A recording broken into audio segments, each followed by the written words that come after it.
मोहन सिन्हा के हाथ कांप रहे थे। वकील का नोटिस थाम कर रखना मुश्किल हो गया। सरकारी आदेश था।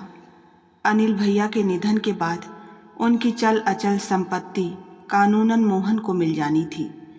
मोहन की पत्नी रमा ने पति को विचलित अवस्था में देखा तो फौरन पास आकर पूछा, क्या हुआ, सब ठीक तो है? इस पर वे कुछ नहीं बोले और चुपचाप नोटिस को पत्नी की तरफ बढ़ा दिया। रमा ने सरसरी निगाह उन कागजों पर डाली और करुण भाव से पति को निहारा। कुछ देर मौन पसरा रहा। चुप्पी रमा ने ही तोड़ी। मोहन, विवाह से लेकर अब तक भूले से भी अनिल भैया का नाम आपकी जुबान पर नहीं आया। मेरे पापा ने उनके बारे में पूछा तो आप सख्ती से टाल गए। मेरी भी कभी हिम्मत नहीं हुई पूछने की, और अब? मोहन फिर भी चुप ही रहे। वो रहस्यमयी चुप्पी खिंचाने वाली थी। रमा फट पड़ी, ऐसा नहीं कि मुझे कुछ मालूम ना हो। इधर उधर से पता चला कि किसी लड़की का चक्कर था। मैं इतने सालों तक जब्त किए रही, पर और ज़्यादा जब्त नहीं कर पाओगी। बात को मोहन ने ही पूरा किया। एक हल्की सी मुस्कान सजाकर वे बोले, तुम्हें सब कुछ बताने का समय आ गया है। कुछ अंदाजा तो तुमको भी होगा। रिश्तेदारी में कोई शुभ कार्य होता या फिर दुख मनाया जाता तब अनिल भाई की झलक मिल ही जाती, लेकिन मैं उन्हें देखते ही मुंह घुमा लेता। निसंतान भैया कभी हमारे बच्चों के सिर पर स्नेह से हाथ भी ना फेर पाए। जब भाभी का देहांत हुआ तो भी उनसे मिलने नहीं गया था। उनकी गिरती सेहत के बारे में पता था, लेकिन उन्हें देखने नहीं गया। वे दोस्तों और नौकरों के रहमो करम पर चलते रहे, जबकि उनका छोटा भाई मैं जीवित था। कहते कहते मोहन बहुत गंभीर और भावुक हो गए। पत्नी एकटक अपने पति को ही देख रही थी। रमा के प्रश्नों का समाधान मोहन को करना ही था, सो वे आगे बोले, मैं वसूलों का पक्का हूँ।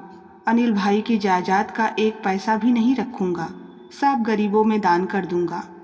उन्होंने पाया कि रमा की आंखों में इस बात को लेकर कोई आपत्ति ना थी। उसे तो बस वो सब कुछ जानना था जो वे सालों तक उससे छिपाते रहे। उन्होंने मेज से पानी का गिलास उठाया और एक ही सांस में खाली कर दिया। उनकी आंखें शून्य में टिकी थी। वे धीरे धीरे पुराने समय को जीने लगे। यादें शब्दों का बाना पहनकर जीवंत हो उठी। तब मेरी बैंक में नई नई नौकरी लगी थी। रिया भी मेरी ब्रांच में थी। हमारी नियुक्ति साथ में ही हुई थी। कहानी आरंभ होते ही उसकी संभावित नायिका तथा कथित रिया अस्तित्व में आ गई थी। रमा की मुख मुद्रा कठोर हो चली। फिर भी जाने क्यों मोहन की व्यग्रता उन्हें उग्र होने से रोक रही थी। मोहन बोलते रहे, अपने संग काम करने वालों से मेरी अच्छी जान पहचान हो गई, लेकिन रिया सबसे खिंची खिंची रहती। उसने खुद को किसी अदृश्य लक्ष्मण रेखा से बांध रखा था। उसका गहन गंभीर व्यक्तित्व मेरे लिए एक पहेली था जो मुझे जिज्ञासा से भर देता। ऑफिस में अलग थलग पड़ जाने के कारण वह अक्सर गॉसिप के निशाने पर आ जाती। विशेष तौर पर महिलाएं उसे संदिग्ध पाती थी। वहाँ एक मृदुला नाम की असिस्टेंट थी जो बताती रहती कि रिया के घर में उसकी एक पागल बहन है और शायद रिया भी कुछ वैसी ही। मेरा और रिया का काउंटर पास पास था। मेरा काम पैसे निकलवाने के लिए फॉर्म भरवाना और उसका काम खाताधारियों को पैसे चुकता करना। वह मुझसे व्यक्तिगत दूरी बनाकर रखती, लेकिन साथ साथ चाय पीते हुए औपचारिक बातें करते हुए कब हम एक दूजे के करीब आ गए पता ही न चला। बात शादी तक पहुंच गई। रिया माता पिता से मिलाने मुझे अपने घर ले गई। बोलते हुए मोहन सहम कर रमा को पुनः देखा। वह बिकल दिखी, किंतु आक्रामक नहीं। मोहन कहानी में आगे बढ़े। मैं और रिया उसके घर पहुंचे। दरवाजा नौकर ने खोला। बैठक में अभिशप्त सी नीरवता थी। मंद रोशनी वाले वॉल लैंप पर क्रोशिया नुमा कवर, उससे छितराता हुआ परछाइयों का जाल, बेमतलब ही चल रहा टीवी और डाइनिंग व ड्राइंग रूम के बीच एक पारदर्शी पर्दा, लेकिन पर्दे की दूसरी तरफ कोई बुत बनी स्त्री बैठी हुई थी। हम लिविंग रूम के गद्देदार कोच पर आसीन हो गए। रिया के इशारे पर नौकर उसके पिता आलोक वर्मा को बुला लाया। वर्मा अंकल प्रथम दृष्टया मृदुभाषी और व्यवहारिक इंसान लगे। हम बातचीत कर ही रहे थे कि पर्दे के पीछे वाले बुत में हलचल सी हुई। क्षणांश में वह अस्त व्यस्त सी स्त्री हमारे सामने आ खड़ी हुई। मुझ पर उंगली तानते हुए बोली, तुम कौन? जाओ, यहाँ से जाओ। उसके वाक्य टूटे फूटे थे और वह मुश्किल से अपनी बात कह पा रही थी। शकुंतला जी, जरा इधर आइए, बड़की मेहमान को परेशान कर रही है। आलोक जी ने आवाज़ को थोड़ा ऊंचा करके सहधर्मिणी को बुलाया। बौखलाई हुई सी शकुंतला आंटी वहां आई और बड़की को खींच कर ले जाने लगी। मेरे अभिवादन करने पर वे पानी पानी हो गई। बड़ी बेटी की विक्षिप्तता ने उन्हें भी अछूता नहीं छोड़ा था। उनके व्यक्तित्व में टूटने के चिन्ह स्पष्ट देखे जा सकते थे। आंटी जी बेहद लंबी चौड़ी, लेकिन बड़की की ही भांति आंखों के नीचे काले घेरे, मुचे हुए पल्लू को कमर में खोसे नित्य ही वह जीवन से नया युद्ध लड़ती रही होंगी। वर्मा अंकल ने मुझे आश्वस्त करने का प्रयास किया, यही कि धीरे धीरे उनकी बड़ी बेटी मुझे जानने लगेगी और फिर बेअदबी नहीं करेगी। बाद में रिया से पता चला कि बड़की लगभग पत्थर बन चुकी है। कोई भी संवेदना, कोई भी अनुभूति उसे छू नहीं पाती। उसकी मुस्कान से जुगुप्सा ही छलकती है और अनुभूति के नाम पर शेष है मात्र हिंसा की भावना। जब आंटी उसे नहलाने, धुलाने, कपड़े पहनाने और खाना खिलाने के उपक्रम करती हैं, उसके हाथों धुन दी जाती हैं। उसकी थमी हुई बदनुमा जिंदगी में कुछ हलचल बनी रहे, इस वास्ते उसे कमरे से निकालकर डाइनिंग रूम की बेंच पर पर्दे के पीछे बैठा दिया जाता। टीवी भी चलता ही रहता। उधर से वो यदा कदा परिचितों को आते जाते देखती और उचटती हुई नज़र टेलीविज़न पर भी डाल लिया करती। वह किसी भी अपरिचित, विशेषकर पुरुष को देखकर भड़क उठती है। अपने पिता, घर के पुराने नौकर नंदू काका और जान पहचान वाले पुरुषों के अलावा कोई भी दूसरा उसे दुश्मन जान पड़ता है। कभी यही बड़की बहुत वाचाल और चंचल थी, स्मार्ट और फैशन परस्त भी, पढ़ाई में अव्वल, देखने सुनने में आकर्षक और स्कूली गतिविधियों में सबसे आगे, अपने सहपाठियों और अध्यापकों के बीच खासी लोकप्रिय। तेजी से बोलते हुए मोहन जी की सांस उखड़ने लगी। रमा ने जग लेकर पानी का गिलास भरा और चुपचाप उनकी तरफ बढ़ा दिया। रमा ने कहा, कोई जल्दी नहीं है, हम इस बारे में फिर कभी बात करेंगे। लगता है आप अपनी बीपी की दवा लेना भूल गए हैं, मैं अभी ले आती हूँ। बोल कर वे उठने लगी तो पति ने हाथ पकड़कर उन्हें रोक लिया और इशारे से जता दिया कि वे दवाई ले चुकी थी। कुछ देर दोनों चुप रहे। थोड़ी देर बाद वे अखबार में डूब गए और श्रीमती जी घरेलू क्रियाकलापों में। शाम की चाय के समय वे फिर आमने सामने थी। मोहन ने कहा, रमा, आज रात का खाना बाहर से ऑर्डर कर देते हैं। लेकिन क्यों मोहन? मैंने पनीर को मैरिनेट भी कर लिया है। आज के मेनू में पनीर की सब्जी है ना? मोहन फीकी हंसी हंसे और बोल उठे, हाँ बाबा, याद है, लेकिन तुमसे जो कहना था वह अभी भी अधूरा है। कुलबुलाहट तुम्हारे अंदर है और मेरे अंदर भी, तो क्यों न कह सुनकर प्रकरण को यहीं ख़त्म किया जाए। रसोई में जाओगी तो कुछ बता भी ना सकूँगा। पत्नी से अविलंब मूक सहमति मिल गई। उन्होंने ऑनलाइन निर्देश देकर भोजन मंगवा लिया। वे उठे, खिड़की की चिक को बंद किया और बल्ब जला लिया। यूँ लगा मन के किसी वर्जित क्षेत्र में प्रवेश के पहले, किसी अप्रिय बात को छेड़ने से पहले उसकी भूमिका गढ़ रहे हों। हाँ, तो मैं कहाँ था? वे अभी भी अनमने ही जान पड़ते थे। मैंने बताया था कि कैसे रिया से मेरा संपर्क हुआ और हमारा संबंध प्रगाढ़ बना। कहते कहते वे झींप गए, किंतु इस बार पत्नी के चेहरे को पढ़ने की चेष्टा नहीं की। कथा संभवतः नए पड़ाव से होकर गुजरने वाली थी। मैं प्रयागराज में रहता था और मेरे बड़े भाई अनिल भैया और नीलम भाभी कानपुर में। उन दिनों भाई ही मेरे आदर्श थे। अनिल सिन्हा एडवोकेट, अपने समय के नामी वकील। बाबूजी के देहांत के बाद उन्होंने ही मुझे और माँ को संभाला था। माँ के जाने के बाद तो मैं पूरी तरह उन्हीं के भरोसे था। मोहन मुस्कुरा उठे, किंतु उस स्मित में निहित दर्द और विद्रूपता छुपे ना रह सके। फिर रिया के साथ विवाह की सहमति लेने मैं कानपुर गया। वैसे भी भैया और भाभी से मिले हफ्तों बीत गए थे। कानपुर जाने वाली बस में सवार होकर मैं मानो हवा की सवारी कर रहा था। मन बल्लियों उछल रहा था, किंतु भीतर एक संग्राम छिड़ा था। अनेक प्रश्न और प्रति प्रश्न उभर आए थे। कैसे वे लोग रिया के बारे में पूछेंगे और मैं कैसे उनको जवाब दूंगा? उन्हें कैसे बताऊंगा कि मेरी प्रेयसी पर एक पगली बहन का दायित्व भी है? इस बात को लेकर भैया भाभी ने आनाकानी की तो रिया को क्या मुंह दिखाऊंगा? वह तो आंख मूंद कर मुझ पर विश्वास करती थी। अपने परिवार की गोपनीय बातें मुझसे साझा करने लगी थी।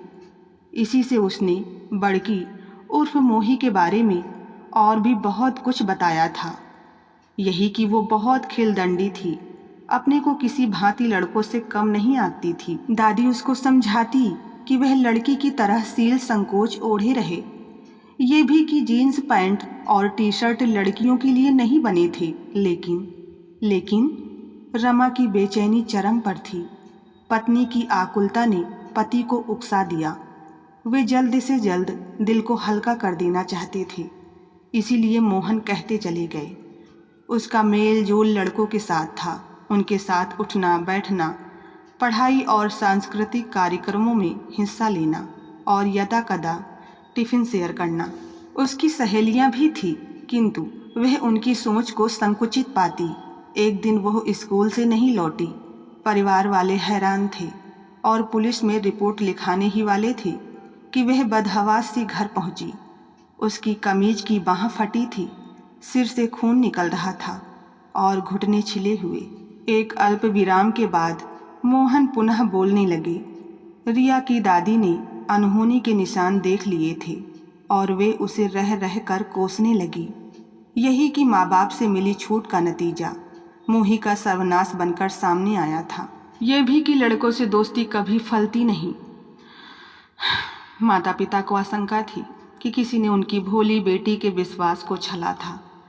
वह अपने साथियों, अध्यापकों और स्कूल के स्टाफ पर पूरा भरोसा करती थी। पहले से ही दादी की शिकायत रही कि वह कक्षा के बाद भी एकांत में किसी साथी या शिक्षक के साथ पाठ्यक्रम के सवाल सुलझाती रहती है। इस बात का संकेत दादी को मोही की बातों से कई बार मिल चुका था। दादी ने चेतावनी भी दी, किंतु पत्नी की आंखों में झांकते हुए मोहन जी पुनः बोलने लगे। क्या पता स्कूल में या फिर रास्ते में कुछ ऐसा वैसा घटा हो। मोही की सहेलियों से पूछा तो पता चला कक्षा के बाद वो उनके संग नहीं आई। उन्होंने भी सोचा कि वह अकेले ही घर चली गई होगी। उसकी साइकिल भी नदारद थी। परोक्ष रूप से पूछताछ के बाद रिया के पापा आलोक वर्मा शांत पड़ गए। मामले को ज़्यादा खोदते तो बेटी की बदनामी होती। इधर दादी के आरोपों और परिस्थितियों की क्रूरता के बीच मोही गुम होती चली गई। ग्लानि इतनी रही कि उसका बोलना चालना, अध्ययन और खेलकूद सब पीछे छूटता गया और वह इंसान से एक बेजान मूरत बन गई। उसकी मनोचिकित्सा पूछते हुए रमा हकलाने सी लगी। मोहन जी ने खुद को संभाला और उत्तर दिया। मोही का परिवार साधारण आय वर्ग में आता था। उन लोगों को मानसिक चिकित्सा और महंगे आधुनिक इलाज की जानकारी ना थी। न ही वे रोगड़ी के आत्मविश्लेषण का महत्व समझते थे। सरकारी अस्पताल के मनोरोग विभाग में डॉक्टर संग उन्होंने बेटी की 4-5 बैठकें कराई, किंतु मोही अपनी मानसिक शिथिलता से उबर नहीं सकी। दादी के ताने उसके अपराध बोध को और भी गहरा रहे थे। मन का चक्रव्यूह महाभारत के चक्रव्यूह से भी अधिक जटिल होता है। बरसों बाद किसी शुभचिंतक मनोविज्ञानी ने दादी को इस बात के लिए कटघरे में खड़ा किया, किंतु तब तक तीर कमान से निकल चुका था। बड़की की हालत बेकाबू हो चुकी थी। बड़की के परिवार ने तो पहले ही इस मर्ज को लाइलाज मान लिया। बेटी का हस्र कुछ भगवान पर और कुछ समय पर छोड़ दिया था। कहते भी हैं कि वक्त सबसे बड़ा मरहम होता है। और फिर मोही के इलाज को लेकर लोग तरह तरह की बातें बना रहे थे, सो अलग। इधर बड़की अपने नाम से ही नफरत करने लगी। इस कारण घर वालों ने उसे मोही कहकर बुलाना बंद कर दिया। इतना बताकर मोहन जी शांत हो गए। रिया का क्या हुआ मोहन? रमा पूछे बिना नहीं रह पाई। सौत रह चुकी स्त्री के लिए इतनी चिंता? मोहन ने विचार किया और कहानी का छूटा हुआ सिरा फिर से पकड़ लिया। हाँ, तो मैं बता चुका था कि कानपुर जाते समय मेरा मन उत्साह से भरा था। मैंने रिया और उसके माता पिता को बोला कि मैं अपने प्रिय भैया एएल सिन्हा अधिवक्ता को साथ लेकर ही लौटूंगा। भाई के बारे में खुलकर कुछ नहीं कहा। सोचा था कि वे अपने भव्य व्यक्तित्व का स्वतः परिचय देंगे। मेरे भावी ससुरालियों पर एक अच्छा प्रभाव पड़ेगा। कानपुर पहुंचने पर पता चला कि वहां मेरे चचेरे भाई दिनकर भी मौजूद थे। भाभी ने रिया को लेकर मेरी खूब खिंचाई की। हंसी मजाक चल रहा था। अनिल भैया भी बेहद खुश थे। जैसे ही भाभी खाना पकाने गई, दिनकर भैया अनिल भाई की टांग खींचने लगे। उन्होंने खुलासा किया कि अनिल भाई भी प्रेम के पक्के खिलाड़ी रह चुके थे। वे बचपन से ही रसिक स्वभाव के थे। उनकी एक नहीं बल्कि कई सारी चाइल्डहुड स्वीट हॉट्स थी। मिसाल के तौर पर उन्होंने अपने मोबाइल पर अनिल भाई की कई तस्वीरें दिखाई। वे अधिकतर स्कूल और कॉलेज के ग्रुप फोटोग्राफ थे। एक में अनिल की डिबेट पार्टनर तो दूसरी में उनकी क्विज पार्टनर। एक तीसरी फोटो में वे हेड बॉय के रूप में सुशोभित थे और बगल में उनकी दोस्त हेड गर्ल के तौर पर आधिकारिक पोज दे रही थी। लंबे अरसे तक दिनकर अनिल भैया के क्लास फेलो रहे, इसलिए उनकी रंग रंग से वाकिफ थे। अचानक भाभी के आने से महफिल में खलबली मच गई। आनन फानन में मोबाइल छिपा दिया गया। दोनों बड़े भाइयों ने एक दूसरे को आंख मारी। हास्य का गुंजार कहीं ना था, तो भी वातावरण में उसकी मूक स्वर लहरी ध्वनित हो रही थी।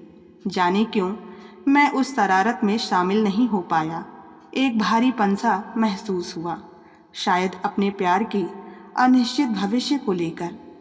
अनिल भाई मेरी प्रेम कहानी को मंजिल यानी विवाह तक सहयोग देने को राजी हो गए। मैंने उन्हें बता दिया कि बड़की से सावधान रहना होगा, वह कभी भी हमला कर सकती है। इस पर उन्होंने मुझे परेशान ना होने को कहा। मैं स्वयं चाहता था कि भाई उस पगली को ना देखें। स्त्री सुलभ लज्जा छोड़कर वह पैर खोल कर बैठती। सलवार का ऊपरी भाग बहुधा उखड़ा ही रहता। शकुंतला आंटी उसके कुर्ते को खींचती रहती, फिर कमर और घुटने के बीच फैलाकर उस खुलेपन को ढांप देती। दुपट्टा ठीक कर बेटी की गरिमा बनाए रखने का जतन करती। ये जरूर था कि इस हिमाकत के लिए बड़की से अक्सर वो मार खा जाती। खैर, हम रिया की ड्योढ़ी तक पहुंच गए। भाई हीरो वाले अंदाज में अपना परिचय दे ही रहे थे कि काली मैया जैसे बाल बिखेरे बड़की प्रकट हुई।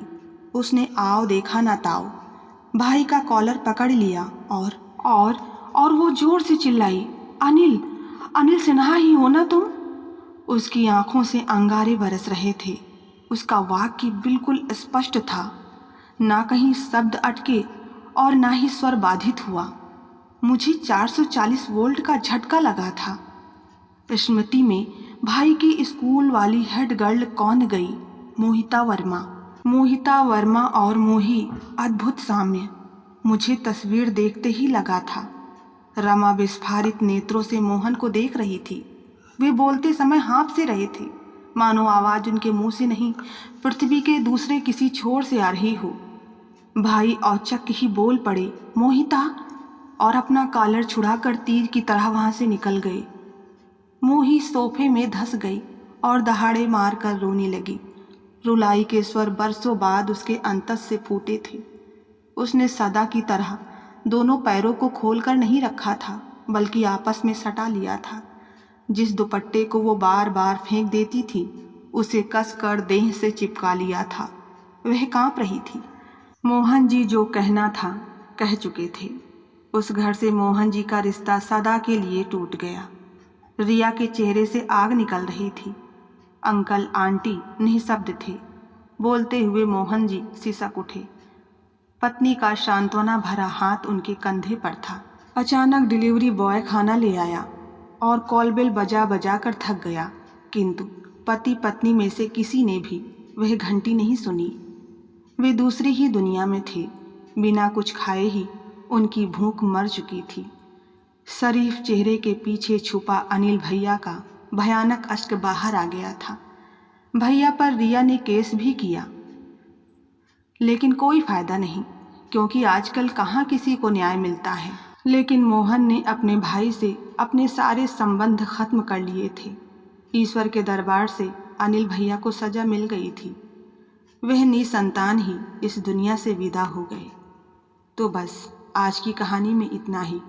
कहानी पसंद आई हो तो वीडियो को लाइक करें और चैनल पर नए हैं तो सब्सक्राइब करना ना भूलें। मिलते हैं नई कहानी के साथ, तब तक के लिए धन्यवाद।